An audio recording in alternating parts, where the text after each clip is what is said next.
নমস্কার, চলে এলাম আবার একটা নতুন ভিডিও, আবার একটা নতুন গল্প নিয়ে আপনাদের শোনাতে।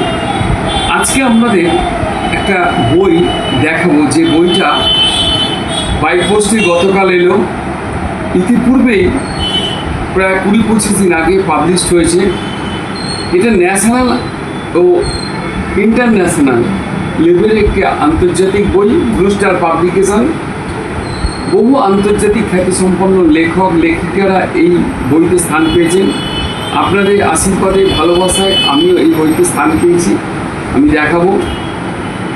এই বইতে আমার স্থান পাওয়ার জন্য আমাকে একটা অথর কপি পাঠিয়ে দিয়েছে বাই পোস্টে। আমি তার দেখাচ্ছি, এটা দেখুন সার্টিফিকেট। আচ্ছা, এই দেখুন আরেকটা দেখুন পাবলিশিং সার্টিফিকেট। এই একটা ছোট জিনিস দেখুন, এই দেখুন এতগুলো জিনিস আমাকে পাঠিয়েছে। এবার আমি লেখাটা নিয়ে আসছি, আপনারা দেখুন। এই যে বইটা দেখুন ভালোভাবে, এই হচ্ছে বই। এটা ব্যাক সাইডটা দেখুন। এটা dear men beyond the mask and masculinity volume 2, blue star publication দ্বারা এটা প্রকাশিত হয়েছে। অ্যাবাউট দ্য অ্যান্থোলজি, এখানে বহু লেখকদের লেখা আছে, আমি সেগুলো দেখাচ্ছি। এই হচ্ছে প্রথম পাতা।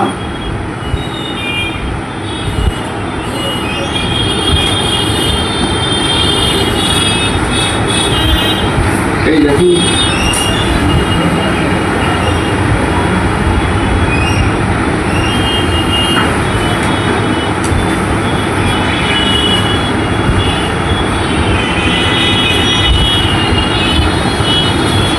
এই অথরদের, যারা এই অথররা লিখেছেন বিভিন্ন বিষয় রিয়াল মেনের ওপর, আমি সেই লেখা দেখাচ্ছি। দেখুন,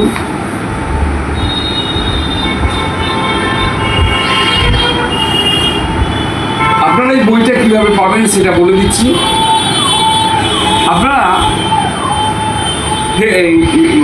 আপনারা পেতে পারেন এটা ফ্লিপকার্ট, অ্যামাজন বা ব্লু স্টার পাবলিকেশন সার্চ করলে আপনারা এই বই পেয়ে যাবেন, ডিয়ার মেন। এবার আমি আমার লেখাটা আপনাদের শোনাবো, আপনারা শুনতে থাকুন। কেমন হয়েছে অবশ্যই জানাবেন। এই দেখুন, আমার ছবি সহ লেখাটা প্রকাশিত হয়েছে, ছবি সহ প্রকাশিত হয়েছে। এর পরের পাতাও দেখাচ্ছি, 4 পাতা নিয়ে আমার লেখাটা। এই দেখুন,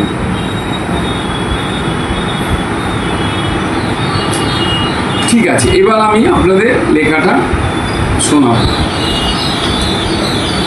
আমার এই লেখাটা একটা কবিতা, মুক্ত ছন্দের কবিতা, একটু অন্যরকম। কবিতাটার নাম মুখোশের আড়ালে, সুবীর চট্টোপাধ্যায়। একটু মন দিয়ে শুনবেন। প্রিয় পুরুষ, ছোটবেলায় কেউ আমাকে শেখায়নি কিভাবে নিজের কষ্টের কথা বলতে হয়। শুধু শিখিয়েছে কাঁদা মানেই দুর্বলতা, হাজার কষ্টেও চুপ করে থাকতে হয়, সেটাই নাকি আসল শক্তি। তাই বড় হতে হতে শিখে গেছি হাসতে। ভেতরে যতই ভাঙন থাকুক না কেন, বলতে আমি ভালো আছি। যখন সত্যিটা ঠিক উল্টো, সত্যি কি আমি ভালো আছি নাকি প্রশ্নটা থেকেই যায়। আমার ভালো লাগা, ভালো থাকা এখানে ততটা গুরুত্বপূর্ণ নয়, সবাইকে ভালো রাখতে পেরেছি কি না সেটাই যেন আসল কথা। কেউ আসলে জানতে চায় না আজ আমি কেমন আছি, কারণ এই সমাজে পুরুষের কষ্টগুলো অদৃশ্যই থেকে যায়। দিনের পর দিন দায়িত্ব জমতে থাকে কাঁধে, একটার পর একটা বোঝা ঘাড়ে যেন আষ্টে পৃষ্ঠে জড়িয়ে ধরে। না পারি সরে যেতে, না পারি খুলে ফেলতে। সবাই কিছু চাপা পড়ে থাকে বুকের ভেতর, কষ্ট নিয়েই কথা বলতে হয়, তবুও শুনতে হয়। পুরুষ হয়ে এত ভাবো কেন?